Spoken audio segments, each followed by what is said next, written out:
আমি আজকে আমার দাদার বিয়ের ভিডিও তোমাদের সাথে শেয়ার করবো। যদিও আমার দাদার বিয়ে 12ই ফেব্রুয়ারি হয়ে গেছে, তাও অনেকদিন লেট হয়ে গেলো। আমি ভিডিও আপলোড করার টাইমই পাইনি, আর এডিট করারও টাইম পাইনি। তো যাই হোক, আজকে দিয়ে দিলাম। প্রথমেই সকালবেলা লুচি, তরকারি আর মিষ্টি দিয়ে প্রথমেই পেট পুজো করে নিয়ে, তারপরে হচ্ছে কয়েকটা ফটোশ্যুট করে নিয়ে বেরিয়ে গেছিলাম আমরা জল ভরতে।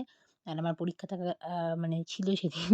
তো আমি হাফ রাস্তা গিয়ে আবার ব্যাক করেছি জল ভরার ওখান থেকে, দিয়ে খেয়ে দিয়ে নিজে চলে গেছিলাম পরীক্ষা দিতে। রাত্রেবেলা গেলাম, তখন প্রায় ওদের বিয়েতে বসে গেছে।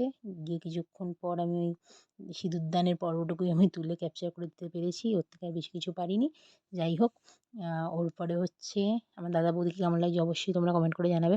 ওপরে রাত্রে খেতে বসে গেলাম, যদিও আমাদের অনেক লেট হয়ে গেছিলো রাত্রেবেলা। তো প্রথমে দিয়ে দিল গ্রিন চাটনি পনির পাসিন্দা, যদিও আমার একটা হয়নি দুটো, আর সঙ্গে স্যালাড। তারপরে দিয়ে দিল মটরশুঁটির কচুরি আর চানা মশলা, সেটাও আমি দুটোই নিয়েছিলাম। তারপরেই ছিল সাদা ভাত, সঙ্গে ছিল দই কাতলা। সত্যি দারুণ খেতে ছিল, সব আইটেমগুলোই দারুণ খেতে ছিল। আর যেহেতু 12ই ফেব্রুয়ারি, ঠান্ডাটাও হালকা হালকা ছিল, খুব ঠান্ডা না থাকলেও মোটামুটি ছিল। তো গরম গরম সব জিনিসগুলো জাস্ট ওয়াও লাগছিল খেতে। তারপরে হচ্ছে ফ্রাইড রাইস আর সঙ্গে চিকেন কষা। তারপরে দিয়ে দিল চাটনি, পাঁপড়, পান্তুয়া, সন্দেশ, আর সাথে হচ্ছে আইসক্রিম আর হজমোলা। তো সিরিয়াসলি পান্তুয়া সন্দেশ দুটোই খেতে খুব সুন্দর ছিল, দারুণ খেতে লাগছিল।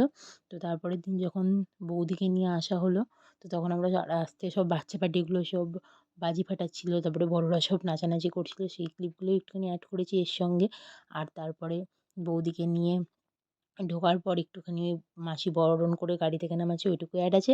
বাকি আর কোনো ক্লিপ আমার কাছে নেই, তো আমি অ্যাডও করতে পারিনি। মানে রিসেপশনের দিন ভাত কাপড় বা রিসেপশনে গিয়ে কিছুই আমি অ্যাড করতে পারিনি, কারণ আমি নিজে ছিলাম না। আমি নিজে আমার কাজের মধ্যে ছিলাম। তো তোমাদের কেমন লাগলো ভিডিওটা অবশ্যই কমেন্ট করে জানাবে। ভালো লাগলে লাইক করে দিও। বাই।